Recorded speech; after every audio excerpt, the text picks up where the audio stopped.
Hello friends, welcome to cook with Jeeva. இன்னைக்கு டிஃப்ரெண்ட்டான அரைச்ச விட்ட ரசம் எப்படி செய்யலான்னு பார்க்கலாம் வாங்க.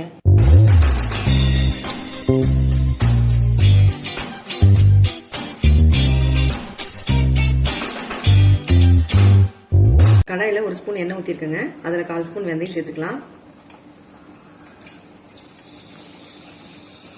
மல்லி 2 ஸ்பூன், சீரகம் 1 ஸ்பூன்,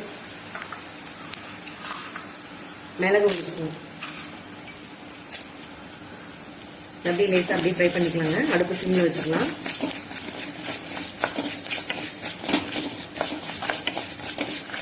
மணம் நல்லா வருங்க, அது வரைக்கும் நம்ம அப்படியே வறுத்துக்கலாம். இது கூட ஒரே ஒரு வரமிளகாய் சேர்த்துக்கலாங்க.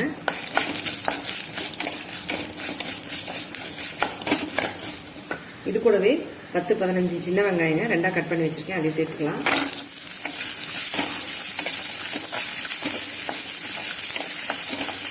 வெங்காயம் ஒரு நிமிஷம் அப்படியே வேகட்டுங்க. அடுப்பு வந்து கையில் வைக்கக்கூடாது, சிம்மில் வச்சு தான் வறுக்கணும். வெங்காயம் ஓரளவுக்கு நல்லா வதங்கிச்சுங்க. இப்போ இது கூடவே 10-15 பூண்டு பல் சேர்த்துக்கலாங்க.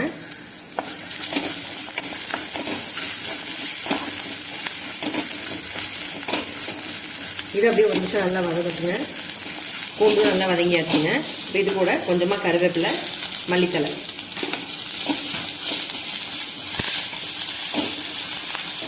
ஒரு 1/4 ஸ்பூன் மஞ்சத்தூள் போட்டுக்கலாம்.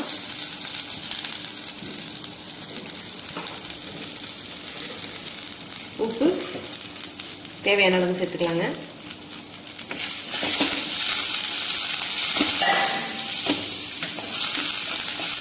எல்லாமே சிம்மில் வச்சு தான் நம்ம இப்படியே வறுக்கணுங்க.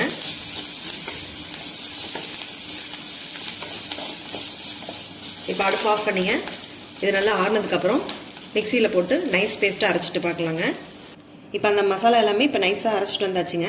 இப்போ அதே கடாயில் வந்து ஒரு லெமன் சைஸ் புளி வந்துங்க, ஒரு டம்ளர் தண்ணி ஊற்றி நல்லா கரைச்சி வச்சுருக்கேன். இப்போ அது கூடவே இந்த மசாலாவை நம்ம சேர்த்துடலாம். தேவையான அளவு தண்ணி சேர்த்து கலந்து ஊற்றிக்கலாங்க.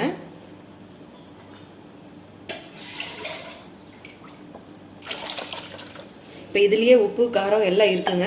இப்போ இதை வந்து நல்லா கலந்து விட்டுட்டு உப்பு காரம் செக் பண்ணிக்கோங்க. தண்ணி வேணா கெட்டியாக இருக்குன்னா இன்னொரு டம்ளர் தண்ணி ஊற்றிக்கலாங்க. இப்போ நான் இன்னும் கொஞ்சம் தண்ணி சேர்த்துக்கிறேன்.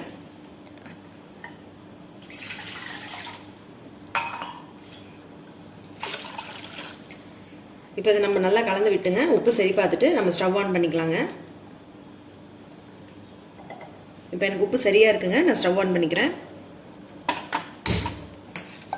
இப்போ ஒரு 2 நிமிஷம் இது நல்லா கொதிக்கிட்டுங்க. இப்போ சுற்றியும் நல்லா நுர கட்டி கொதிச்சு வருதுங்க. இதை வந்து நம்ம அதிக நேரம் நம்ம கொதிக்க வைக்க வேண்டாம். ஏன்னா ஆல்ரெடி நம்ம வந்து இதை வந்து வணக்கி தான் அரைச்சிருக்கோம். அதனால ரொம்ப கொதிக்க வேண்டியது இல்லைங்க. இது காய்ச்சல் வந்தவங்களுக்கு, சளி இருமல் இருக்கிறவங்களுக்கெல்லாம் வந்து சூடான சாதத்தில் இது நல்லா நம்ம கொலன்னு பிசைஞ்சு இந்த ரசத்தை ஊற்றி சாப்பிட்டோம்னா அவ்வளோ டேஸ்ட்டாக இருக்குங்க. வாய்க்கும் ரொம்ப நல்லா இருக்கும். இதே போல் நீங்கள் ஒரு முறை செஞ்சு சாப்பிட்டு பாருங்கள், ரொம்ப நல்லாயிருக்கும். அவ்வளோதாங்க. இந்த ரசத்தை வந்து இப்போ நம்ம ஆஃப் பண்ணிடலாம். ரொம்ப நேரம் கொதிக்க வைக்க வேண்டாம். இப்போ நான் ஆஃப் பண்ணிடுறேங்க. இப்போ சூப்பரான அரைச்சி விட்ட ரசம் ரெடிங்க. இதே போல் நீங்கள் செஞ்சு சாப்பிட்டு பார்த்துட்டு எப்படி இருக்குன்னு சொல்லிட்டு கமெண்ட் பண்ணுங்கள். நல்லா இருந்துச்சுன்னா ஒரு லைக் பண்ணுங்கள். அப்படியே உங்கள் ஃப்ரெண்ட்ஸ்க்கும் ஃபேமிலிக்கும் ஷேர் பண்ணுங்கள். மறக்காமல் நம்ம சேனலை சப்ஸ்கிரைப் பண்ணுங்கள்.